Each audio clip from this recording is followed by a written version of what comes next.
Thought I'd make a video before my edibles, well, I should say edible hits in, or kicks in. God, I can't even speak for some reason, and the edible hasn't even hit me yet. I mean, it's a low dose, it's 25 milligrams. I mean, I've taken more before.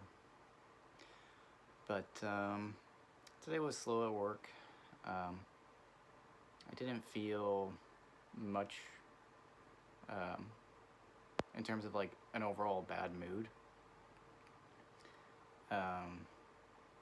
These feelings keep coming in waves, you know. Sometimes I'll be calm, sometimes I'll be thinking about the future that I fucked up, and you know, that doesn't help.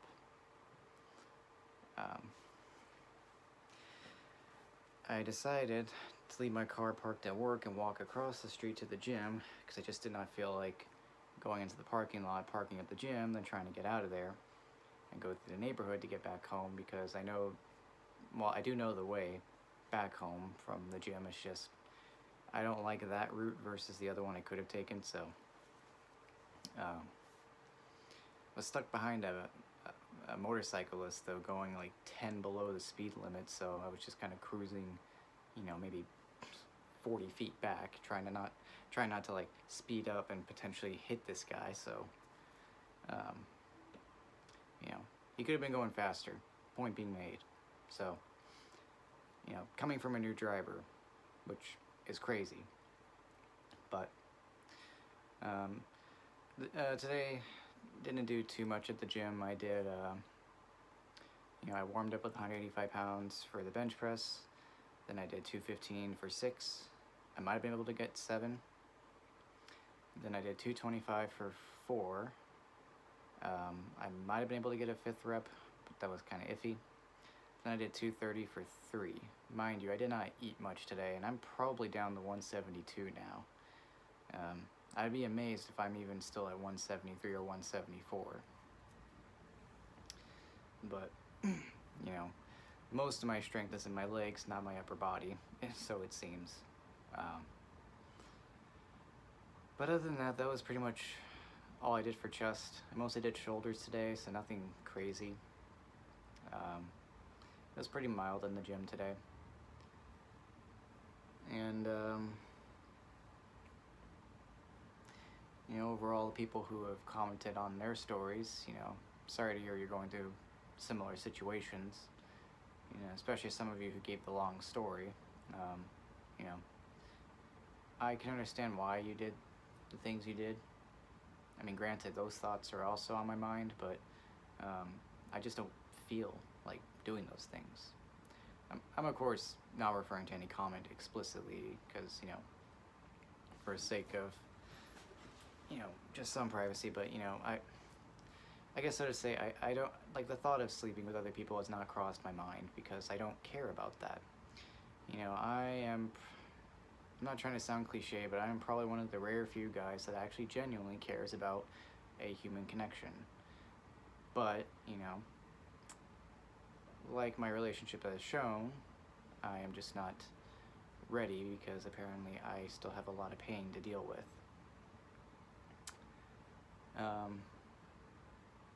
You know, part of me also just realizes maybe if I have,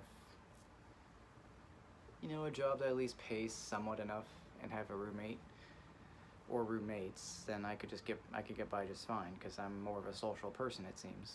So that's fine by me.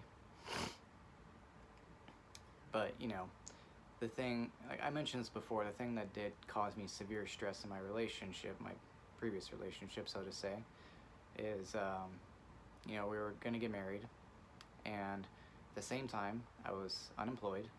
You know, my short-term disability ran out, so I had to worry about either the short-term disability or finding a full-time job, which I was trying to just find a full-time job because I was just getting tired of the paperwork.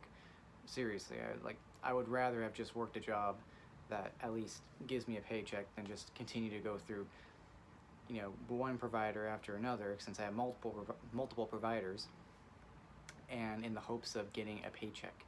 Note, in the hopes of getting a paycheck. So I'm relying on the odds of getting one, not the certainty, where a job is a certainty, you know, in getting a paycheck.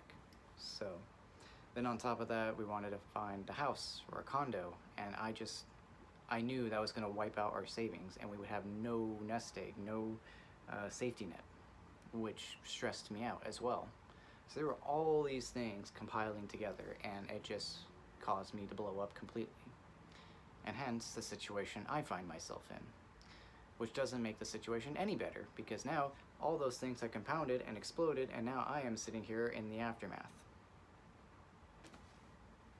So there is one thing that I will say that will give me closure is if I know that there is a chance at rekindling my relationship with my ex. Not a certainty, but there is a chance. You know, the chance exists. It is, the chance of it occurring is non-zero, and of course, between 0 and 1. Not including 0, not including 1. But, I do love her. I don't think that's ever going to change. I realized I had something special, and, I just had so much going on that I didn't know how to handle it. So I just kept throwing pain, little bits of pain, massive amounts of pain as well, at a time, at everyone who was close to me, and that included her. I also think when I moved in with her, that's when the stress all kind of started to kind of settle in, because I realized I was getting used to the system that her and her sister were getting into, and at times I kind of questioned the system itself.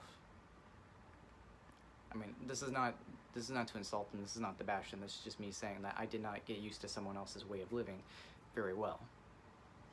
So, I was going to make an art video tonight, but I'm probably going to just go out and try to have a little bit of fun, because I don't work tomorrow and I don't work Sunday, so I might as well enjoy my days. Same is going to be happening next weekend as well, so, I'm going to take the time to enjoy myself. I am going to spend a little bit of money on an Uber, though, because I don't want to drive into Austin. Sorry, I just told you guys where I am, but, I don't want to drive into the city because I hate the turns. The turns are tight. I'm not an experienced enough driver to not only handle those turns, but as well as merging quickly and, right after turning. So, I mean, those roads are just awful. So maybe like another month or two, I'll be ready, hopefully. I don't expect to get on the highway till at least another month anyway. So anyway, I also keep saying but I don't know what else to throw in the meantime while I'm thinking of something to say. But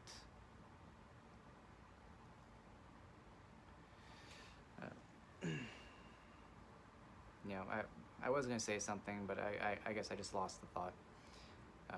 Anyway, just as long as I know the certainty exists, between me and my ex, then I can at least move on and try and improve myself, because I know that at least there is a chance. Because I am, of course, a probability guy. I like to know that the chance of something occurring exists. And if it does, then I will, keep that in the back of my mind, but focus on the things I need to focus on.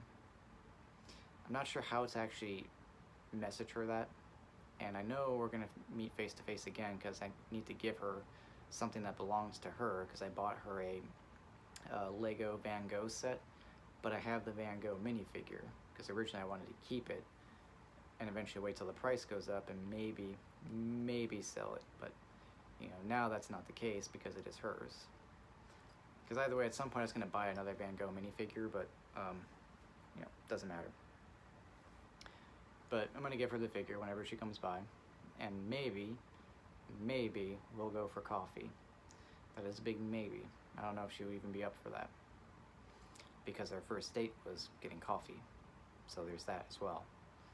And our first date was actually up the street, right next to where I work, so that doesn't depress me at all, to sit there sometimes and just draw, but then realize that I'm drawing in the place where we had our first date. You know, small but meaningful. I remember what shirt I wore for my first date with her. It was a faded NASA shirt, which actually you saw in some of the videos. That was the shirt that I wore on our first date. I don't know what, you know, lower attire I wore, you know, whether it be shorts or the slacks that I was given at the time. But yeah, that will help me at least move on if I know. But I don't know what I'll do if I find out that there is no chance. Because I will tell you guys now, the dating scene is absolute shit, and I do not anticipate ever finding anyone again.